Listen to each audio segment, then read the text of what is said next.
সত্য মিথ্যার পার্থক্যকারী। এই কারণেই বাংলাদেশ জামাত ইসলামী চেয়েছিল নির্বাচনের মাধ্যমে আল্লাহর জমিনে আল্লাহর দ্বীন প্রতিষ্ঠা করা। আল্লাহ রাব্বুল আলামিন যে দ্বীন দিয়েছে, এই কোরআন শরীফের মাধ্যমে আমরা যে দ্বীন পেয়েছি, সমাজের মাধ্যমে বাস্তবায়ন করলে পুরা দারিদ্র মুক্ত, ন্যায় এবং ইনসাফপূর্ণ একটি সুখী সমৃদ্ধ বাংলাদেশ উপহার দেওয়া সম্ভব ছিল।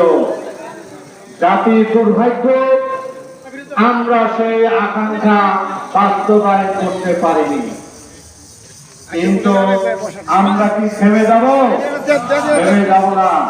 আমাদের এই সামাজিক ব্যাধি নির্মূল করার জন্য, অসহায় মানুষের পাশে দাঁড়ানোর জন্য, ক্ষুধার থেকে অন্ন দেওয়ার জন্য, বস্ত্রহীনকে বস্ত্র দেওয়ার জন্য অসহায় মানুষের আমাদের পাশে দাঁড়াতে হবে।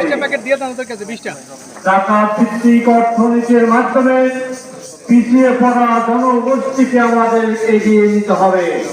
সুতরাং বাংলাদেশ জামাত ইসলামের এই সামাজিক আন্দোলন অব্যাহত রাখতে হবে, যাতে করে একটি সুখী সমৃদ্ধ বাংলাদেশ আগামীতে গঠন করতে পারি।